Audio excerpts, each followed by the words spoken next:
Assalamualaikum warahmatullahi wabarakatuh. Selamat malam teman-teman yang hadir malam ini di Expo Perpustakaan Wilayah Jalan Sriwijaya Semarang. Malam ini kita mau ngobrolin writerpreneurship bareng Mas Munif. Monggo Mas Munif, silahkan.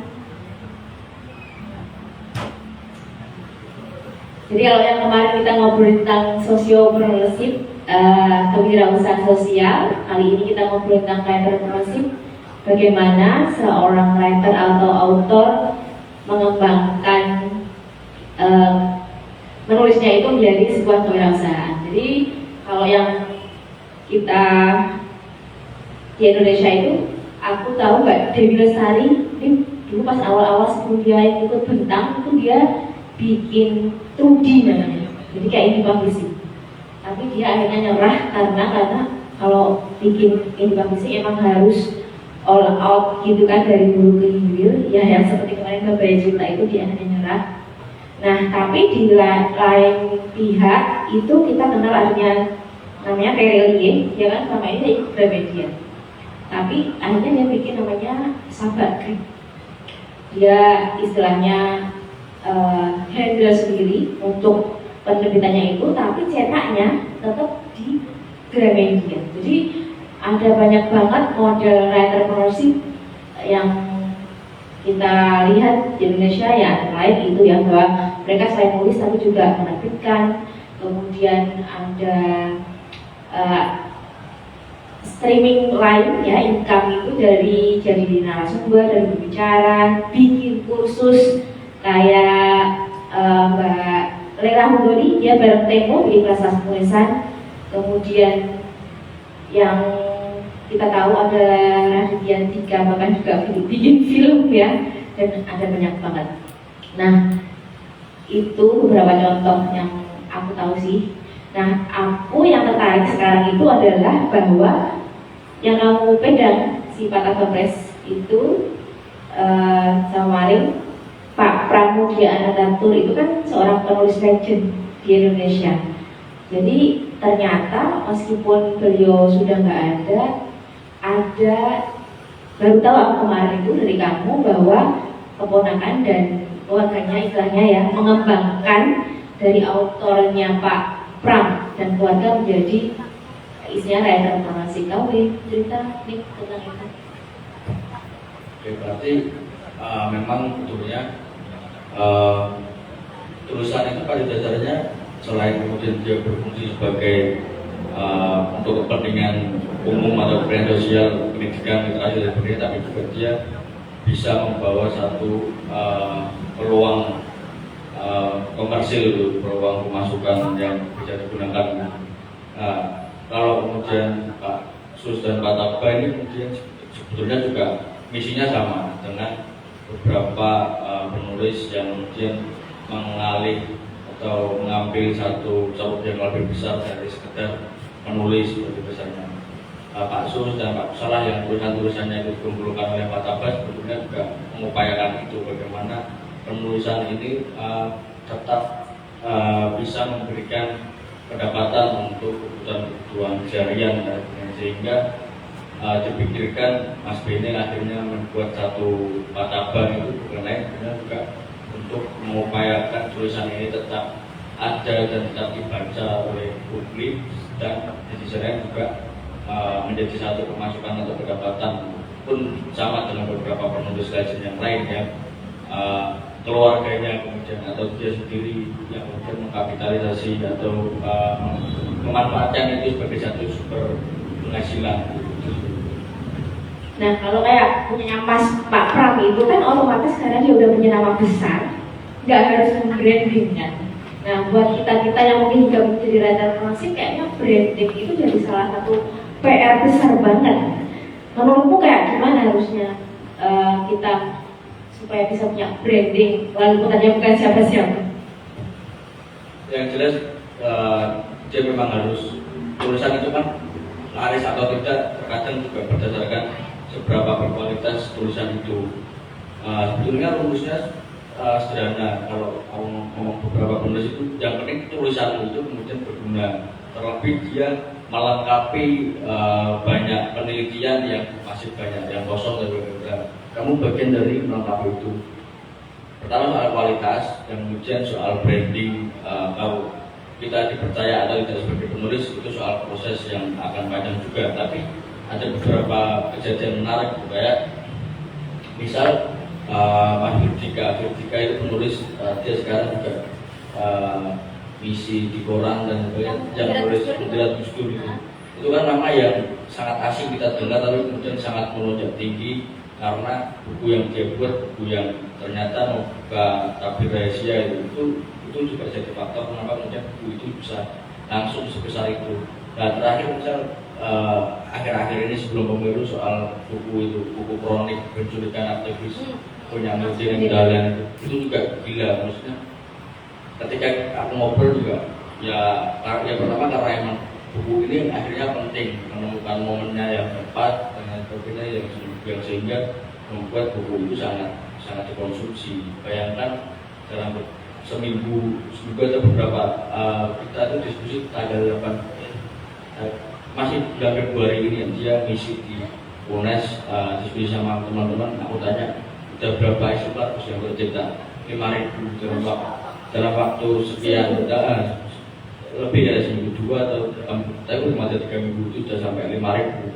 Nah itu menunjukkan apa? Menunjukkan direvisi Muhyiddin sudah dipercaya dalam penulisannya. Direvisi buku itu menjadi penting, buku itu penting untuk dikonsumsi dan masyarakat sadar itu, dan momennya tepat. Dan itu pengaruh-pengaruhnya banyak untuk kita sebagai orang awam atau orang yang belum siapa-siapa ini punya atau mendapat kesempatan sebesar itu. Kalau misalnya punya momentumnya, kemudian kualitasnya dia ada, faktor finansial itu jadi kendala nggak sih? Ada nggak? Ada. Jadi misal betulnya tetap finansial itu jadi kendala karena dia butuh modal untuk percetakan dan sebagainya.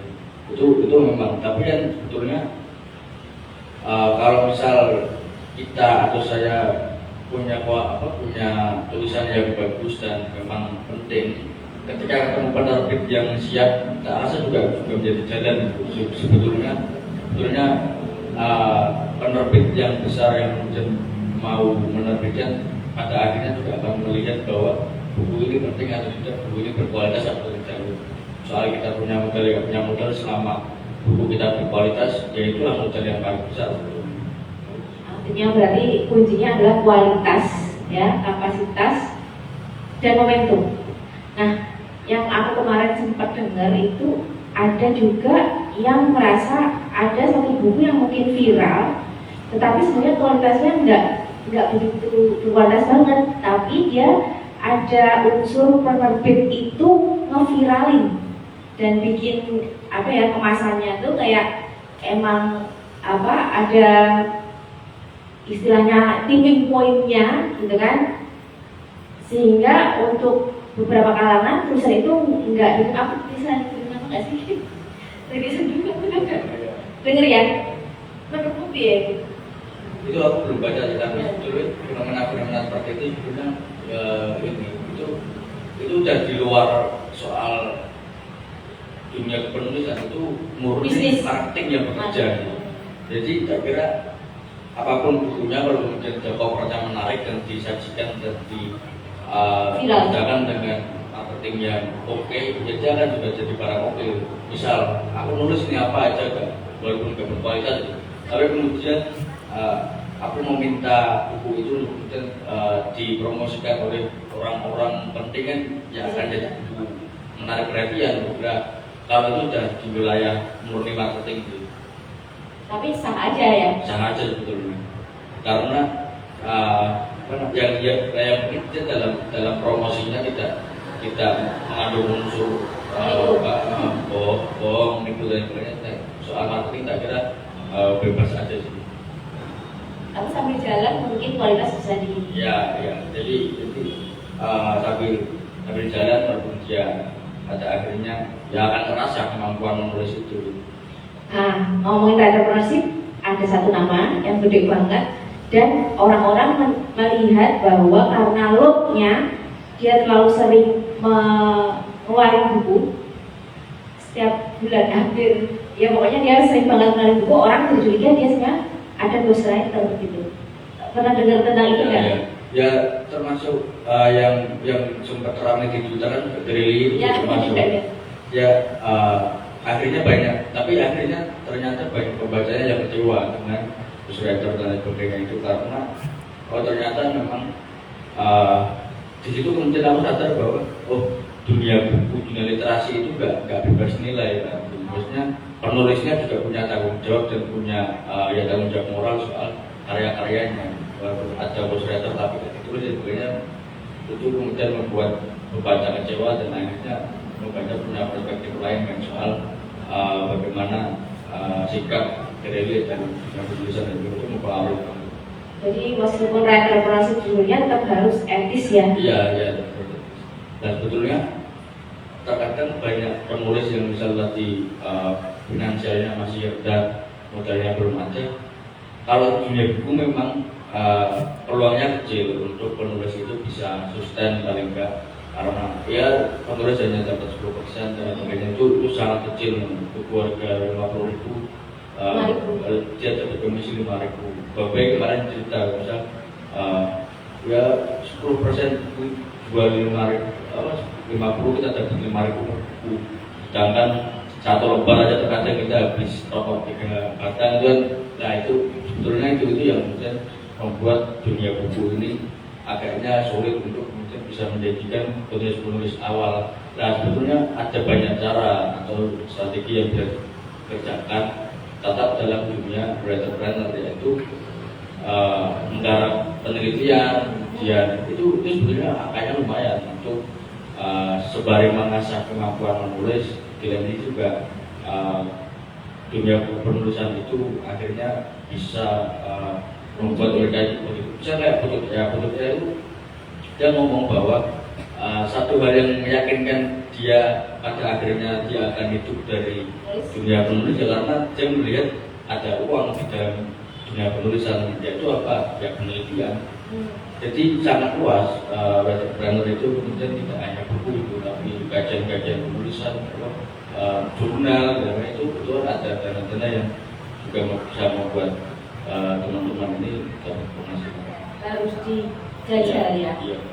Nah, untuk alih media dari nulis ke film, ke komik dan lain-lain, itu juga merupakan satu cara sih buat entrepreneurship.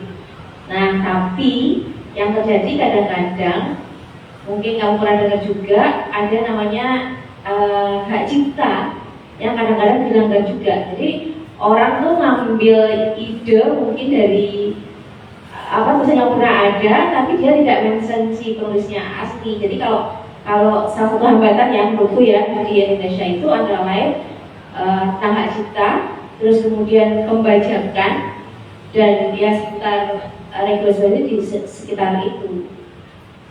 Ya memang, jadi ya kayak yang pernah aku omongin bahwa dunia buku itu ada ekosistem dan ada 4 pihak. Kalau satu pihak itu udah sakit atau udah nakal, ya dunia ini dunia literasi ini juga akan rusak. Entah itu kemudian penulisnya, atau penerbitnya, atau toko bukunya, atau pembacanya, itu semua akan rusak. Misal perdebatan paling lama dan sampai sekarang kayaknya belum pernah terselesaikan itu soal pro dan kontra kebijakan. Itu pernah dibahas panjang banget itu. Jadi sebagai penulis, sebagai penerbit, dia pasti akan ngomong kontra pembajakan. Tapi pembaca kita yang notabene menengah ke bawah dalam ekonomi, dia merasa punya hak untuk ilmu pengetahuan. Itu argumentasi yang sangat utuh menurutku. Nah, gimana terus kemudian cara penyelesaiannya? Dan disinilah kemudian sebetulnya kebijakan atau politik itu bekerja. Bagaimana kemudian negara mampu menyuplai dua kebutuhan itu, antara kebutuhan penulis dan penerbit untuk dia bisa tetap menerbitkan dan produktif.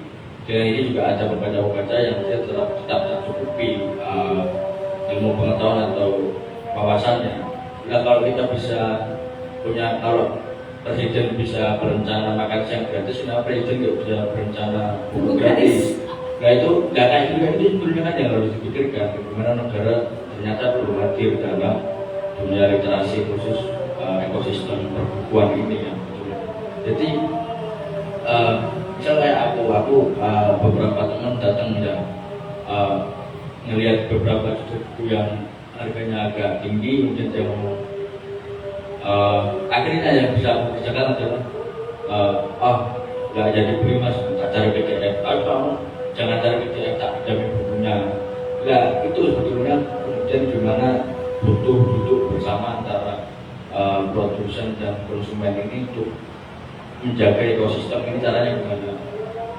Terlepas dia harus melibatkan stakeholder yang lain atau pemerintah, bahkan ya dia harus dilibatkan biar tercukupi semua kebutuhan dan kepentingan ekosistem literasi. Kayaknya perlu adanya riset ya, buat nanti kita kasih rekomendasi kebijakan-kebijakan terkait hal itu ya. Atau mungkin sebenarnya ada tapi belum tahu ya, aku belum pernah lihat, karena aku pernah ngobrol sama Oki Matasari. Dia ngomong begini, kita punya ide atau cita-cita soal pemerataan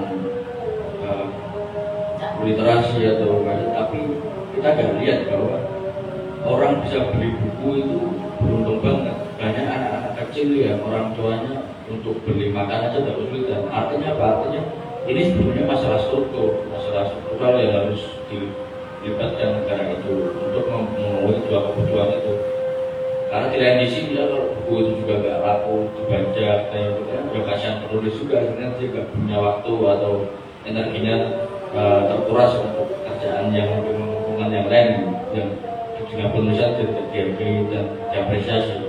Jadi butuh memang satu kebijakan strategis yang mampu memecahkan masalah pemberantasan buku bajakan sekaligus menciptakan harga buku itu menjadi harga yang terjangkau. Itu sih. Oke, tadi kita ngomongin tentang hak intellectual property, kemudian tadi modal ya dan kualitas. Berikutnya mungkin ini rata-rata itu kayaknya ada hubungan juga dengan yang kemarin kamu jaringan gitu ya. Jadi kalau aku lihat beberapa teman itu berhasil bikin bukunya laris manis itu karena dia memanfaatkan jaringan. Jadi kalau aku bisa mention itu kayak hati sulitannya Hilman Manis itu dia pakai Kickstarter kan. Jadi ya itu oke, tapi itu jangan menurutku ya jangan jadiin pegangan gitu, karena bukan misal jualan sekarang ya, walaupun lumayan angkanya kita lumayan bersyukur, tapi di Indonesia aku masih ada kekhawatiran bahwa mayoritas yang beli masih teman-teman. Artinya jangan-jangan kita sedang tidak mampu atau belum berhasil membangun pasar yang lebih luas. Jadi boleh berjajaran banyak mungkin untuk mendapatkan pasar, tapi juga jangan lupa bahwa itu tidak bisa dipastikan. Cuma tidak ada di bubble-nya sendiri doang. Soalnya dia ya buat apa? Maksudnya kita berkarya tapi yang baca teman-teman sendiri. Kita harus punya motivasi untuk buku ini dibaca seluas mungkin kan. Artinya kita harus tetap punya kesadaran bahwa buku ini harus laku di masyarakat umum, walaupun sah-sah saja dan boleh-boleh aja, dan jadi strategi yang menarik selama kemudian kita mendorong teman-teman kita sendiri untuk beli itu oke-oke aja. Nah, supaya strateginya lebih luas di luar bubble-nya itu kayak gimana? Yang mungkin bisa kita lakukan. Pertama, kembali lagi ke bagaimana buku itu berkualitas. Selama penulisan kita dan isi buku kita berkualitas, maka dia akan menerima pembacanya sendiri. Lalu ada beberapa penulis yang meyakini itu. Yang penting nulis sebaik mungkin, semaksimal mungkin dia akan menemukan pembacanya. Misal kayak yang beberapa hari ini terjadi, misal kayak buku Nyanyian Penggali Kubur itu, bukunya Kang Putu terbitannya juga Pataban. buku itu nggak populer, tapi tiba-tiba kemarin ada mbak datang dan dia langsung nanya, Mas ada buku yang model buku nggak? Ada ini, terus tak tanya, aku penasaran ya, buku-buku ini nggak populer tapi kok ada orang yang dengan antusias beli itu, mencari itu, spesifik mencari itu. Lalu tanya, kenapa mbak? Dia ngomong, aku udah pernah baca buku ini Mas di saat aku kelas 3 SD. Nah, buku itu yang kemudian dia apa namanya? Dia merasa punya memori yang kemudian bangkit lagi dan dia akhirnya saya akan beli lagi buku itu karena waktu itu saya bacanya hidup dan begini. Nah dari situ dia nggak kenal sama penulisnya. Tak tanya kan, lalu tahu aku tuh, tahu Mas tapi nggak kenal, cuma pernah dengar. Ya aku langsung malah pengen ke sana ya bang, pengen lanjutkan ke sana aja sekalian nanti ngomong aja kalau bisa ketemu sana langsung beberapa malah tadi langsung beli buku-bukunya beliau. Artinya betul yang penting kita menemukan identitas atau corak penulisan yang kita miliki, kemudian semaksimal mungkin, sebagus mungkin dia akan menemukan pasarnya sendiri. Itu buku lama berarti? Buku lama itu dulu terbit itu di Suara Merdeka bersambung, kemudian dibukukan itu tahun 90-an dari tulisan 90-an atau 2000-an awal. Berarti kadang-kadang nggak perlu nulis banyak sebenarnya ya? Ya, kayak misal ini juga benar-benar menarik, tapi di dunia puisi ada namanya Umbulan Buparangke. Ya, itu kita cari karyanya aja hampir setengah mati gitu. Sangat sulit, tapi orang yang suka puisi pasti kenal dia. Nah, sebetulnya kembali lagi apa yang menjadikan dia sangat dikagumi dan diidolakan banyak orang, ya kembali lagi karena memang penulisan puisi dia yang memang sangat berkualitas. Maka gak heran banyak seniman itu misal daya bahaya justru malah seniman ini ya penulis atau dunia seniman yang lainnya ketika masih di tahap belajar tapi dia sudah langsung meledak ini justru malah bahaya. Beberapa seniman atau beberapa penulis bahkan setelah ini dia langsung mati surut. Banyak di dunia kreatif lah, ya penulisan juga ya karena apa? Karena itu tadi ternyata itu bukan berangkat dari kemampuan menulisnya atau apa ya, mungkin kebetulan buku itu diterbitkan dalam situasi atau momentum yang mendukung. Jadi ya, dengan begitu kan dia tidak merasakan bagaimana prosesnya yang justru seharusnya itu menjadi penting sehingga melalaikan dia dan membuat sudah terlalu percaya diri bahwa oh berarti saya di sini sadarnya seperti ini. Nah, itu yang terkadang malah celaka sih. Membuat mereka itu gampang suruh. Oke. Kemarin kita ngomong entrepreneur, aku melewatkan namanya modern business. Nah, karena kita ngomongin entrepreneur lagi nih, kayaknya perlu ngomongin modern business karena ada kaitannya dengan entrepreneurship. Jadi kalau model-model entrepreneur tadi itu kayak waktu pada sini bikin omon-omon kamu kan? Ya, omon-omon. Dia bikin pelatihan juga. Bikin kelas-kelas ya, itu. Kelas-kelas. Kayak Mbak Dewi Lestari dia juga bikin kelas dan kan dia rekrut artis-artis buat belajar nulis dan itu menurutku bagus. Nah, kalau tadi ngomongin tentang aku tadi sempat mengira yang beli bukunya Mas siapa tadi? Kang Putu itu tak pikir dia karena dia dengar dari reviewer lain, tapi ternyata karena dia pernah baca gitu. Nah, aku tadi nyautnya itu bahwa kadang-kadang kita butuh reviewer buku kita juga buat buku itu dikenal orang. Iya, ya makanya kata pengantar itu jadi penting kan. Endorse. Iya, kata pengantar itu bagian dari endorsement.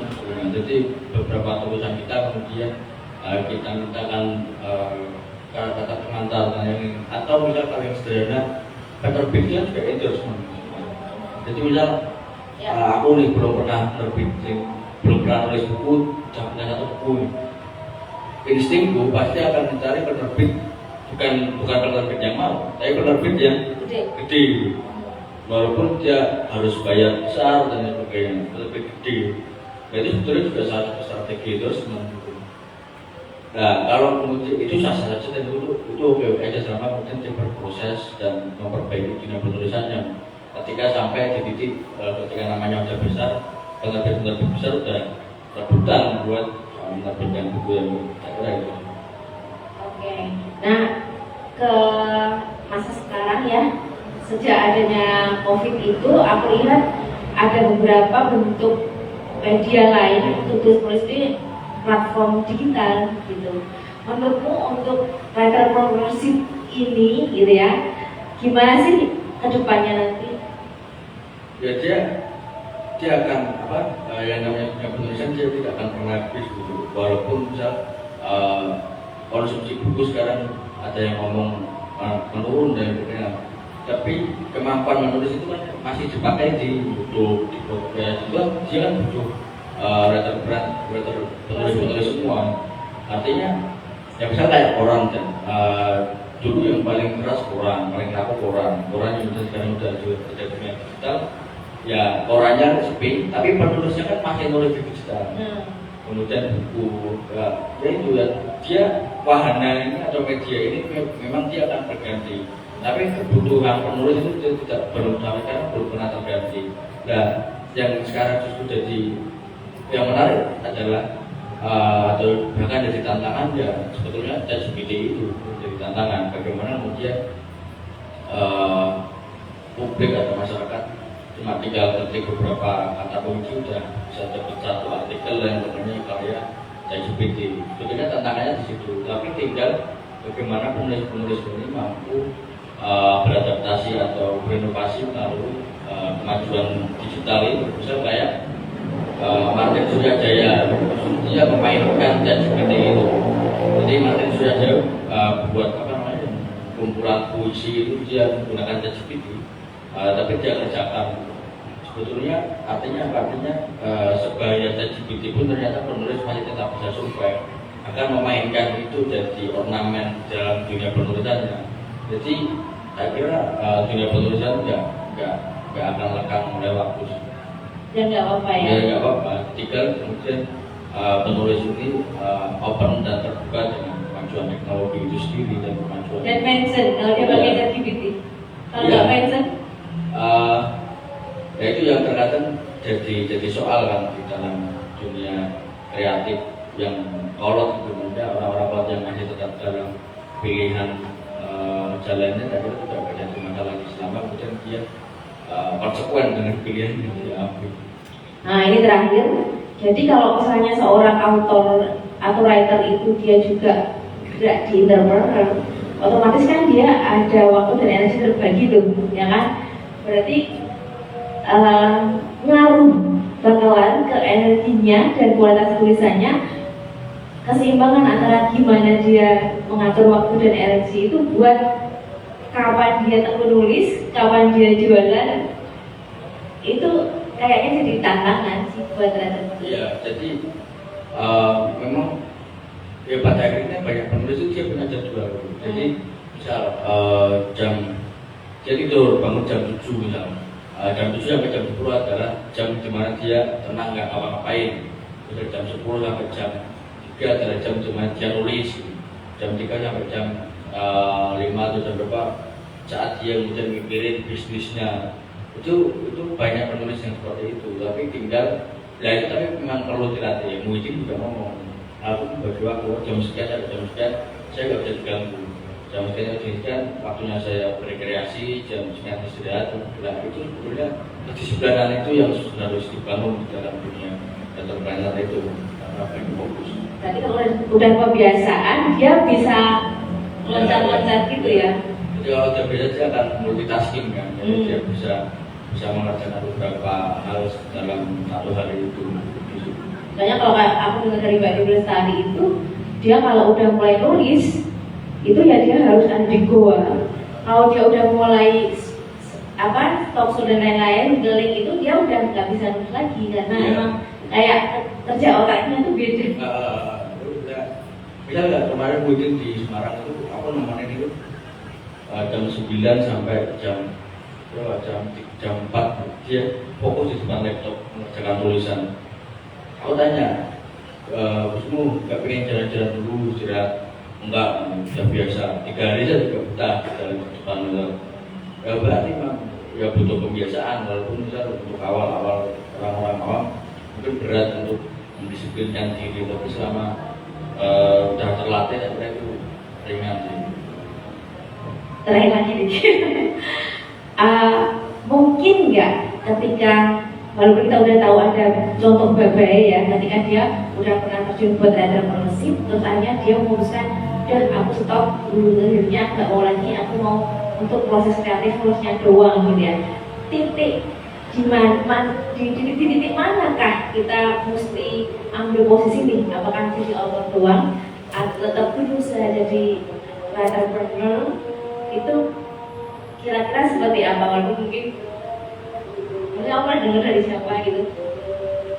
Saya kira soal itu soal bagaimana kemudian orang itu sadar kemampuannya atau bakatnya gitu. Kayak baik bahwa dia sadar bahwa aku itu ternyata nggak bisa multitasking gitu.